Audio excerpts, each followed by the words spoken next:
Saturday afternoon, and so when we look at the development of the path, the development of meditation, as many of you are well aware, there's many different kinds of techniques that you can use to get some stability, some tranquility of mind, and so as the vast majority of you are aware, you have two major sides of the path. You have the peaceful, calming, tranquility side, and then you have the active investigation, wisdom, vipassana-based side of the practice. So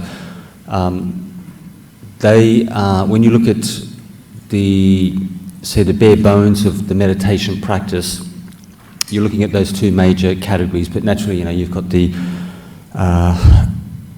the overall scheme, the 37 enlightenment factors, which overrule the whole system of training that the Buddha laid down. And so in a nutshell, those two sides of the practice, you actually have to pay reasonably quite close attention to get good results over time, because with every single one of you, meditation, it's a wisdom-based practice. Even though the vast majority of you may just want to get peaceful, contented, happy, you have to, when you've got that level of peace and calm and tranquility, you have to make the mind work. You have to develop your insight, your understanding of oneself and the world around you, because the whole experience of the path will be one of, like polarities in a sense. Happiness, pain, peacefulness, proliferation of mind. All the opposites you can possibly think of in relation to human experience. You're going to experience that with the practice, and to be successful in meditation, you have to actually watch over. It's like you're the parent of a child. Your mind. You come into this world, into this human birth, and you're not. The vast majority of us are not born with a wisdom faculty. You have to develop that actively within yourself. Every single one of us, we have our spiritual parami as you move from life to life, but the vast majority of the time, you get that through one's own efforts. You're not born with wisdom. You're not born with incredible personality traits and kindness, compassion, tolerance. These things you have to develop over time. And if you see any human being, any child who really stands out on, say, like an interpersonal level, has very, very good qualities, even at the age of a 6-7-year-old, you can see that this child is different from others, and has quite sort of outstanding, say, personal characteristics for like a very, very young person. That individual, regardless of the age, they've developed that over time. You just, in this universe, you don't get something for nothing. You have to work for it. You have to develop it. Develop one's personal skills and polish one's character over time. So if you see anyone with outstanding meditation and an outstanding ability to communicate with others, that person, they've developed that over time. It's a personal a skill that could have taken easily 1 or 2 lifetimes to develop.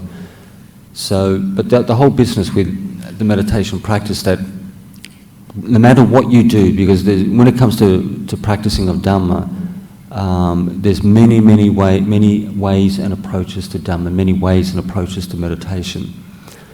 And if you look at the samadhi side of the practice, if whatever you do gets you peaceful, even if you had, say, for example, visualization of little kittens, and then you got incredibly tranquil and peaceful, that's something which would be, like a skillful means for you. Something which would, be quite sort of useful, regardless of how unusual it might be. So whatever approach you use, the more peaceful it gets, you. It's something you should develop, say, within oneself. And the same with the insight practice. Whatever gives you that ability to unravel and unlock problems and difficulties, and come to like an understanding, a deepening of intuition of oneself and others. The ability to say smooth over the ups and downs of life. Developing emotional stability, the ability to get along with others, the ability to problem solve, the ability to connect with the right people. I mean, there was one young lady. There's a couple who came upstairs at the monastery, and she wanted to be blessed in order to sort of like meet the right people in life. But that's something that you do. These things. There may be a degree of karma in that. A karma can actually cause you to cross paths with people who are good for you, who are pleasant in nature, who become lifelong friends. Very, say, good human relationships. These things are quite possible karmically, but with the vast majority of us, it's something you have to actively develop. If you want to meet the right people in life, it's just if you want to marry the right person in life, it's something you actively do. Or there's a certain area of employment skills and training that you're interested in. It's something you actually have to actively move towards and develop. So in essence, that every single one of us, you have to teach yourself to a degree. For example, the lay teachers and the monastics can give you a degree of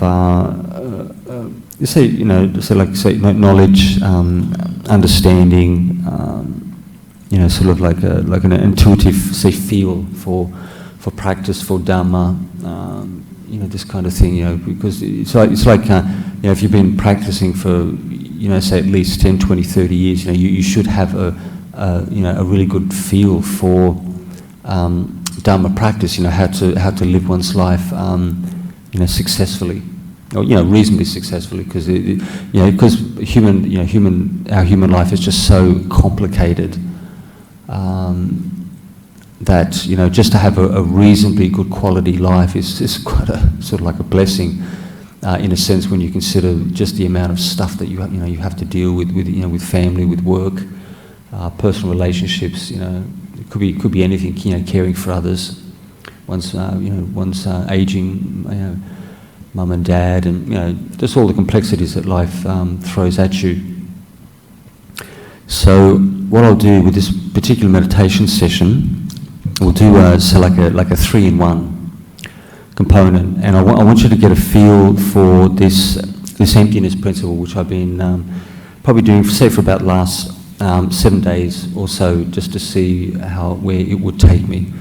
And so all of you are aware that the Buddha taught the contemplation of changeability, unsatisfactoriness, and the emptiness of personal phenomena within oneself, within the nature of this universe.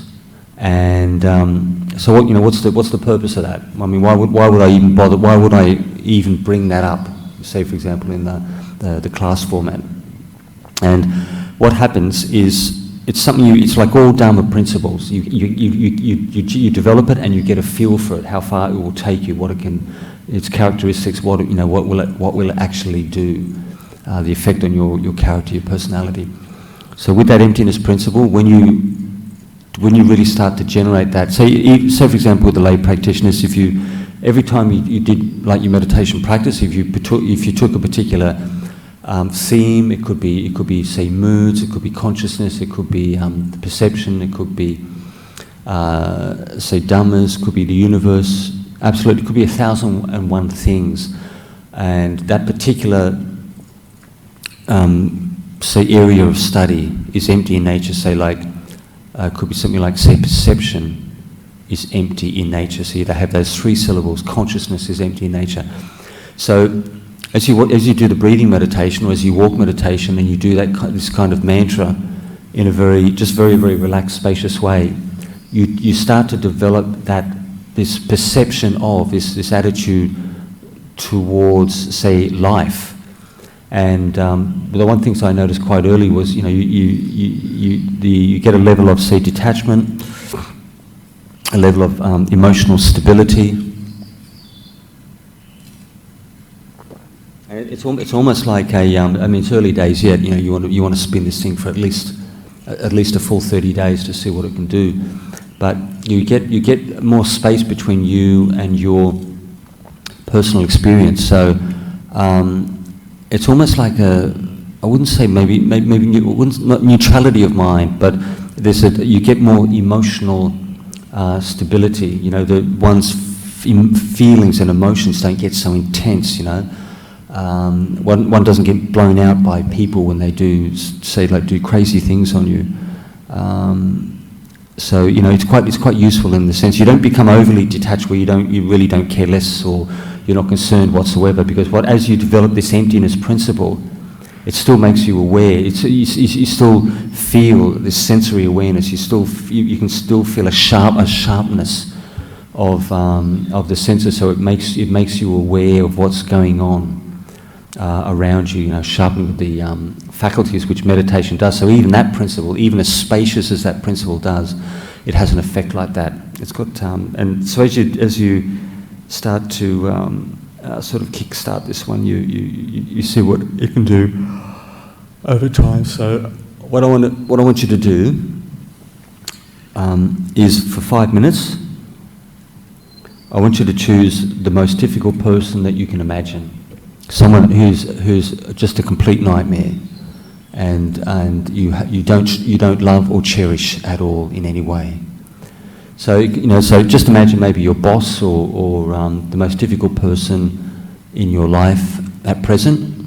And so if that person's name is, say, Anthony, like Anthony is empty in nature. So that you can do it by itself, or you can do it with the breathing meditation. Just make sure it's nice and comfortable in a way which suits you. As you're breathing out, say Anthony, then breathing in, breathing out is empty. Breathing in, breathing out in nature. So you get this kind of a more spacious perspective, like a distancing, like a detachment. It's something you can feel. And so either do that mantra alone, or you do it with the might be easier. We'll just do the mantra alone at this point. I don't want to confuse you too much. And so with the beginner's instructions, just get yourself in a nice, comfortable position with the ankles crossed, the hands together, back straight, and have the head upright and comfortable. Make sure you can breathe fully into the chest. There's nothing tight around the wrists, around the waist, around the throat. And just do that mantra. As you say that person's name, you will visualize that person's name. That person will come up in your mind as a visualization. And then watch how you feel about that individual, and then in the beginning, and then how you feel about that individual after 5 minutes of this kind of mantra. What would you call it? So recitation. We'll do that for 5 minutes, and then we'll do the darkness, the dark color meditation with eyes closed, focusing on the dark color in the mind. And then we'll use the rest of the session for the breathing meditation, focusing around the mouth. So we'll make a start. So do that emptiness mantra of the person of your choice for the next 5 minutes, please.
So as you do the mantra recitation, just try to relax emotionally and physically as much as possible.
Now we'll move across to the darkness, the dark colour meditation. So as you, the vast majority, you've got your eyes closed, so you see that dark, neutral colour in the mind with one's eyes closed. And I want you to put your attention on that. And the reason is that, you know, that kind of perception, it draws your attention away. When you focus on that absence of light, that dark colour in the mind with eyes closed, you're drawing attention away from thoughts, from feelings, from the physical body. And it actually works quite well. I've used it previously on many occasions. So just focus on that dark colour, just in a very relaxed way for the next 5 minutes.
So if your mind wanders to thinking or events from the past, just at this point, just keep bringing your attention back to that dark colour.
Now we'll move across to the breathing meditation. So you can either do the breathing meditation by itself, focusing on the feelings around the mouth section, which gives you a sharp but comfortable focus, which is very, very easy to follow because there's lots of sensations around the mouth area and you can track that very easily.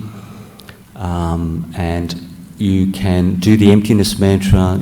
Actually, it's a good idea if you can do the emptiness mantra with the breathing meditation, so you can get a really good feel for that that emptiness principle, because it's quite a kind of spacious mentality when you develop it. So you choose. You can either do the emptiness mantra with the breathing, focusing around the mouth, or you can just do the breathing meditation by itself for the rest of the session.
feel a bit tired or sleepy with the heat, just make sure you keep breathing deeply. Breathe into the full chest, slowly, deeply. Maximize the amount of oxygen which is reaching your brain.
So if you're still thinking a little bit too much, people, memories, views and opinions, just try to come to an understanding of that mind state. So if you're thinking of a particular person, try to understand the emotional dynamics there. People don't think without a cause. They're not attached without a cause. People's attachments are driven by emotion, emotional energy largely. And so when you understand that emotion, you can help to unlock and free the mind, because you've got like an insight and understanding of the process. So when you think about certain things, the more you understand yourself on the emotional level, focusing on those feelings, that you can release different things, people to a degree, experiences, past events more easily, because the insight is established or in place. One's mind can understand exactly what's happening and can relinquish things much more easily.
So as the emptiness meditation develops, just see if you can see any increasing, say, spaciousness or detachment in the mind as it continues.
So we're coming towards the end of the meditation, so just look at the state of the mind and just see which techniques work for you. So I'll ring the gong 3 times. You can open your eyes when you're ready.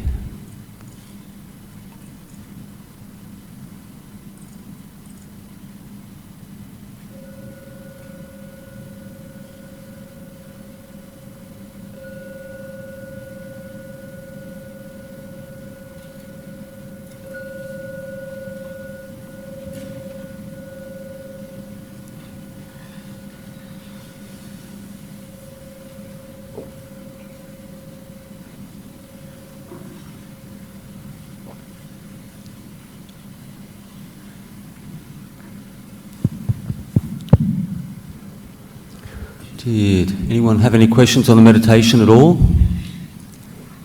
Anything whatsoever? No?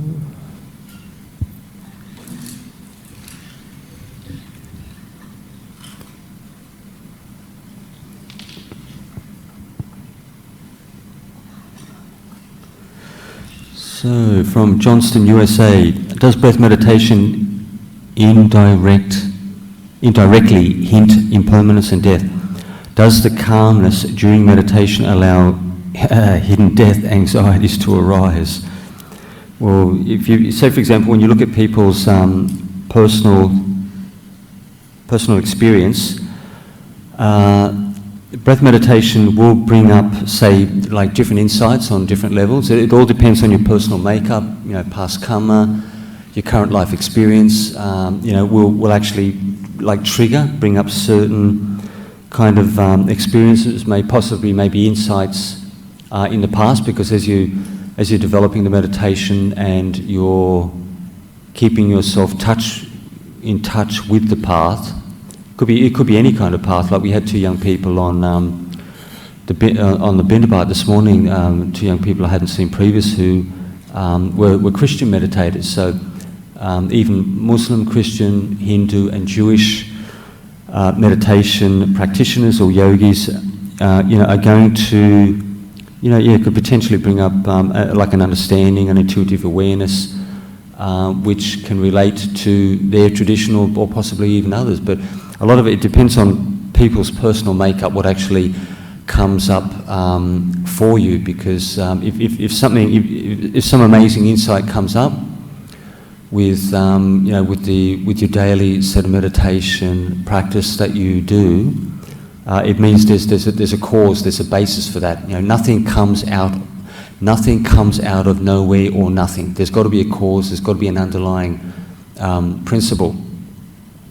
So, does breath meditation interact impermanence and death? So, you will, to give you an idea, one of the forest masters in Thailand, I'm not sure if even the Buddha actually said this categorically, but one of the Thai meditation masters said that the 84th, this is a good one, the 84,000 Dharma doors can potentially arise from the breathing meditation. So if you want to take that breath meditation to its absolute pinnacle, right to its maximum potential, you can say things like that. But for someone to say something like that, you've got to be at that level. It's like what's the word? One can't be sort of too casual and flippant. If you're talking about different, if you're really talking in a way which implies that you know or understand certain things. You better make sure that you do. You're not trying to basically con people or fool them. So it is, I wouldn't deny it.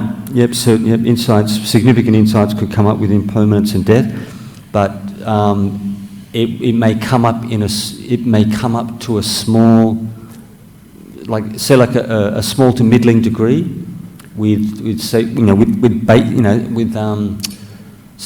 like basic meditation practice. But if you're talking about real life-changing awareness, intuitive insight, the mind has got to be absolutely still. No thinking. The mind is absolutely solid, not moving, not thinking.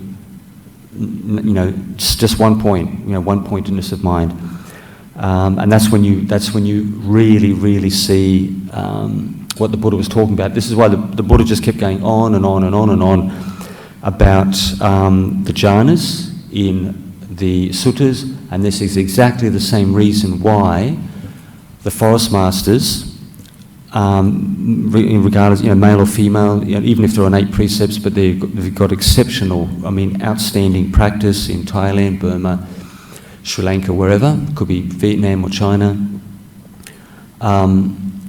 This is a what would you call it?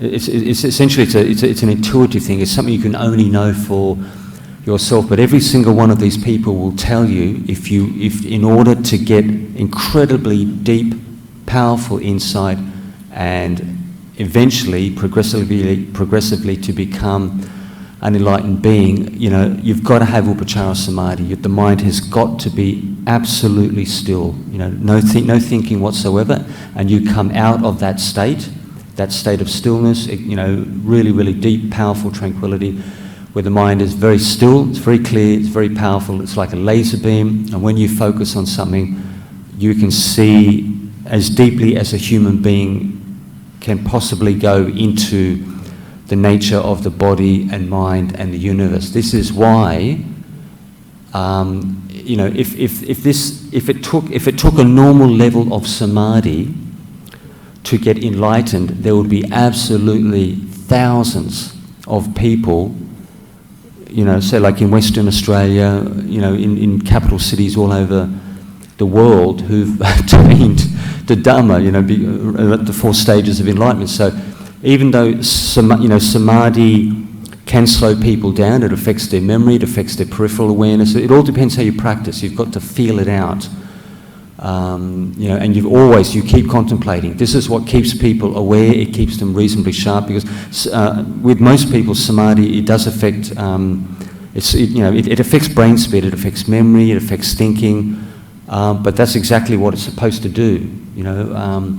But you adjust the practice in a way which is suitable for your work, for your family life. Could be anything, you know, personal life. If you say, for example, you're a person who's it could be someone like who's like a mountain climber, or maybe a policeman, or you could be a very maybe a high-class security person on really big projects or venues.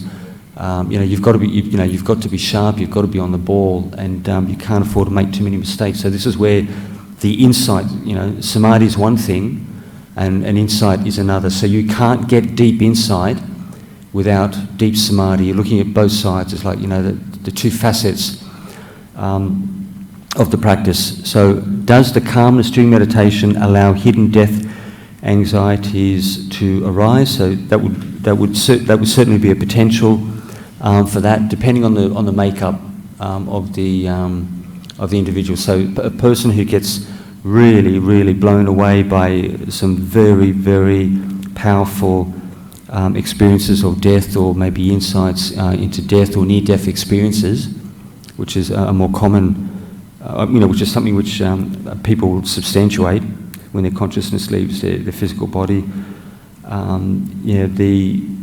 That has the potential that level of that deep meditation, or even everyday meditation can do that, but the depth of the insight will only go so far. It's like as you're developing the path, if your samadhi is at this level, you can take your wisdom to the same level or slightly higher, but you can't take it like 200%, 300%. You know, you've got to have samadhi as a basis, but it's something that's tangible. You can feel it. If you're smart, regardless if you're a short or long-term practitioner, your samadhi is at that level. But with insight, no matter, the more insight you do, the more you gain, because you know you will always take the vipassana, the wisdom, the insight to its highest level. But that investigation in itself promotes the jhana factors. It promotes the 5 factors for samadhi practice, and it's something that you feel. You know, it's anyone. When you look at your personal character, anyone who struggles with getting peaceful, getting tranquil, you know, naturally, you have people who think too much. They may be could be quite intellectual, quite intelligent. So the mind is fast, it's active, and they can't stop thinking. So that individual, if the thinking process is excessive, you've got to focus on wisdom. You know, if you think too much, well, put that energy, put that focus on investigation. It can be, you know, even the smallest, most trivial things, like, you know, why is a spoon a certain shape and size? Why are the steps on the stairways in our homes or hotels a certain width, length, and height? It's all in relation with the human body. So, you know, if you have, you could have an individual, you could have young monks or practitioners who feel, well, I don't really have much to contemplate. I don't really feel like I sort of notice things very much in everyday life. But you know, you can look at ants crawling on the ground. To give you an idea, as I was walking out the back there, these 2 little birds were making a fuss. They were very territorial and chirping and carrying on. And I noticed them, and I thought, what are these guys up to? And they kept circling me, and they kept bouncing on the fence, and then on the tree, and then back and forth on the air conditioner and this and that. And I thought, oh, okay. So as I kept walking back and forth, I just watched them when they were most active. And as soon as I was under the nest was probably about, I'm only guessing, about whatever, 12, 13 feet up. As soon as I was right under the nest, these guys got really active. And so they're pretty smart. They put the nest right in the fork of three small branches, and they put the nest on the most tranquil part of the tree, the most still part of the tree, even when the wind was blowing, and they put it exactly where one of the local cats couldn't reach it, nowhere near the main stem, near the main trunk, where the cats could basically go straight up and grab the little chicks or grab mum and dad.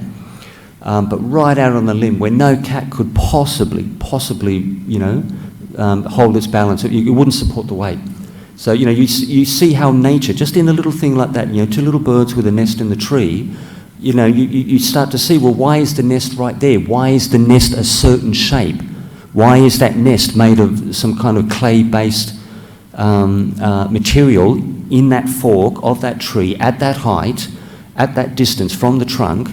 Certain size and shape and whatever. So, even things like that average people may not particularly pay attention to, maybe with the exception of people who are into maybe biology or animal, say, culture, who've read and studied in that area, and who've already got like underlying knowledge.